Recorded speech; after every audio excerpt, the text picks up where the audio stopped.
So let me just get this straight, in case it's not clear. Maybe you can correct me if there's something I'm misunderstanding. Israel is attacked by a genocidal organization called Hamas on October 7th. They killed 1,200 Israelis and Jews indiscriminately. They take hundreds more hostage, men, women and children. Israel then retaliates, goes in and destroys much of Hamas and their infrastructure. But Hamas still have many hostages, and on top of that, they haven't been able to fully destroy Hamas yet, despite showing more military precision in getting rid of Hamas than has been seen in the history of modern urban warfare. And in that time, Israel is told that they are committing genocide. They are told that they are committing war crimes. So that in and of itself is insane. And during that time, Israel is providing something like enough aid into Gaza that would provide for 3,000 calories per day for each individual. Now, let me tell you something. As someone that sometimes tries to do calorie counting myself, that is way over the limit of any adult male would need. And that perhaps explains why some of these Hamas officials and fighters are looking a little bit on the tubbier side. But nonetheless, they try that. And then they try negotiations. And I think, immorally, have to do these deals where they are exchanging hostages for hundreds, if not thousands, of Arab terrorists. So they try that. And this has been going on now for a year and a half. But still, Hamas are operating in Gaza, which is one of their clear objectives to get rid of Hamas. And they're still holding hostages. So Israel now says, after, by the way, a lot of internal pressure from people saying, why didn't we just go much harder and faster and more comprehensive at the start? Even if it would have led to more deaths, it would have been quicker and it would have allowed us to achieve our war aims faster and maybe lead to less deaths on our soldiers' side. We've tried the other approach, and now Israel's been saying, it seems to me, in the past couple of weeks, we're now going to go in hard again. We're going to capture territory.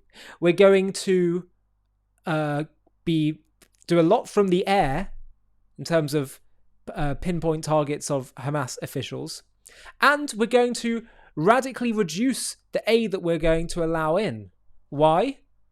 We don't enjoy any of this. We don't enjoy seeing any people having to suffer or starve, but because it seems that it's an old historical truth that the way you really get your enemies, who are genocidal aggressors, bring them to the table, bring them to surrender, bring them to returning hostages, is through military might and pressure. And what happened?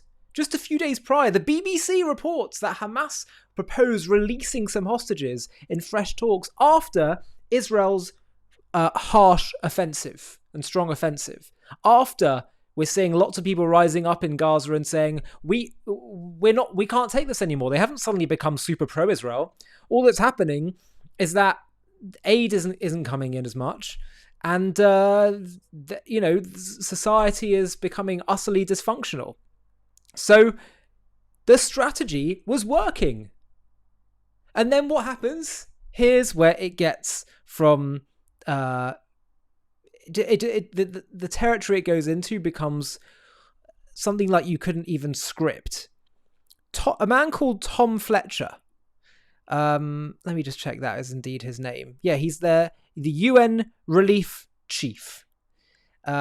He makes a statement that riles up the world, saying that there are 14,000 babies that will die in the next 48 hours unless we can reach them. And this, of course, led to so many outlets and government agencies and government leaders, including Canada, Britain and France, saying this is unacceptable. We're going to start threatening sanctions on Israel. Well, you know what? It turned out that this claim was a hoax, was false. And to me, and I'm going to substantiate that in a second, but to me, what I see as a pattern of Israel winning, making progress, and the world saying, halt, stop,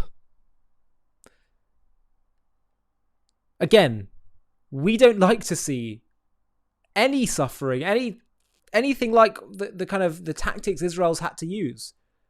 But the principle of peace through strength and military pressure when you're dealing with genocidal modern day Nazis is sensible, it's sane, it's moral, it's right, it's effective. But just understand this, because this is from BBC, the BBC. Speaking to BBC's Today programme, Mr. Fletcher said, quote, "There are 14,000 babies that will die in the next 48 hours unless we can reach them." When pressed on how he had arrived at that figure, he said there were strong teams on the ground operating in medical centres and schools, but did not provide further details. The BBC later asked for clarification on the figure from the UN's Office for the Coordination of Humanitarian Affairs, which said, "We are pointing to the imperative of getting supplies in to save an estimated 14,000 babies suffering from severe acute malnutrition in Gaza, as the IPC partnership has warned about. We need to get the supplies in as soon as possible, ideally within the next 48 hours. It highlighted a report from the Integrated Food Security Phase classification, which stated 14,100 severe cases of acute malnutrition are expected to occur among children aged 6 to 59 months between April 2025 and March 2026. The IPC report says this could take place over the course of about a year, not 48 hours. When pressed on the figures at a news conference, UNOCHA spokesman Jen Lark said, "For now, let me just say that we know for a fact there are babies who are in urgent life-saving need of these supplements that need to come in because their mothers are unable to feed themselves." So let's just be clear that the whole 48 hours thing was a joke, was a hoax rather. And this notion that, well, we've got to now just, get all the aid back in and flood Gaza with aid. The notion that that's not going to help Hamas, the notion that that won't go to Hamas, is laughable, and this is where it gets satirical, because the UN have just announced that they are suspending their operations of providing aid. This is on the UN's own website. They've suspended their aid operation after a second Hamas-linked theft of supplies. We've all known, as Avi Meir says, that Hamas was stealing humanitarian aid. It's been doing it for more than 15 years. And why haven't aid groups developed ways of circumventing Hamas and getting aid directly to the civilians? Seriously. So this notion of Israel just allow aid in during all this time, it's not just that they're letting in aid to the people, they're also letting in aid to Hamas itself. And by the way, it has to be said that much as we don't want to see any suffering at all, you cannot escape the fact that it should not be the requirement of a nation that is at war with an enemy government, territory, which has, by the way, the broad support of its people, certainly until recently, to be expected. You cannot expect them to be expected to supply aid. In fact, the one thing that's going to help hasten the end of this war and bring peace is by bringing this territory to its knees. No one wants to see that. But may I remind you of how Mosul looked by the time Britain and its allies were done flattening ISIS, thousands of miles away from it, by the way. This was legitimate self-defense, but stopping another October 7th, that surely is a bit much, as Elon Levy put it. He said, Israel's problem is that many people want to believe the worst about the Jews. Jews as baby killers is a more powerful motive in the Western imagination than anyone wants to admit. Tom Fletcher is either not very bright or knows exactly what buttons he's pushing. And you should know that Israel has now taken initiative in creating certain corridors in Gaza where aid can be delivered, but it not get into the hands of Hamas. But I have to tell you, again, this is a population that have endorsed historically what Hamas did, and that certainly isn't to say that everyone is guilty, but it is to say that Israel's primary duty and responsibility has to be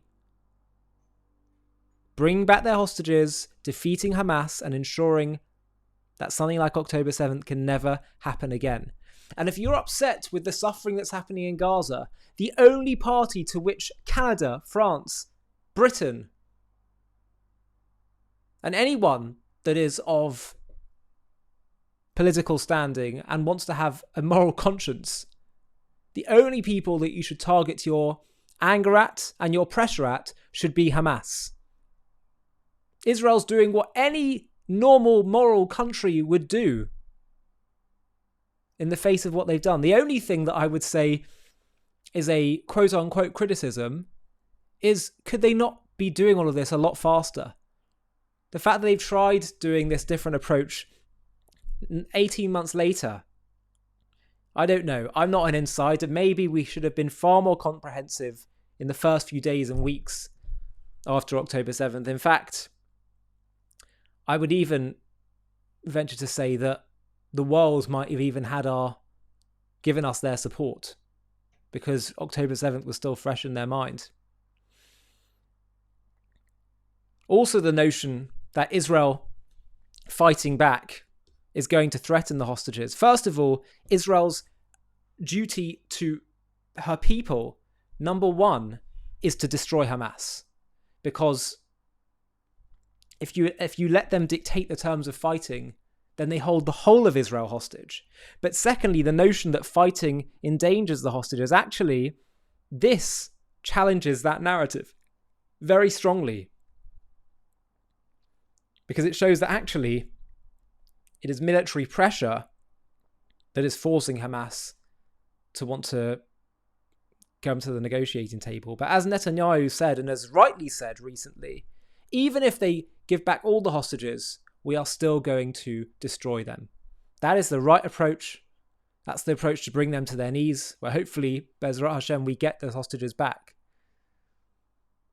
And it's the only approach that is now, we can see, tried, tested, and makes sense. Every other approach doesn't work. Giving in lots of aid and just thinking we can appease the international community doesn't work. They still call us genociders. Giving away territory and saying, go on, try and have a go at a mini Palestinian state, we've seen it doesn't work.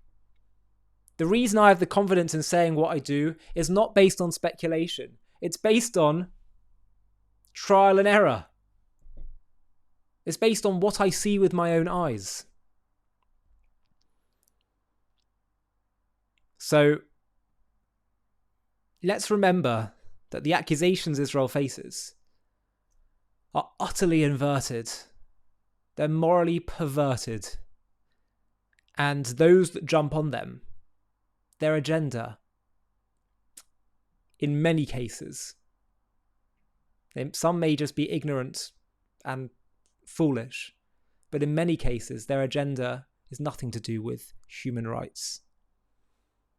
It's ideological hatred. And the proof is that there are tens of thousands of children dying right now in many other parts of the Middle East and the wider world from war, from famine, and they're nowhere to be seen on those issues.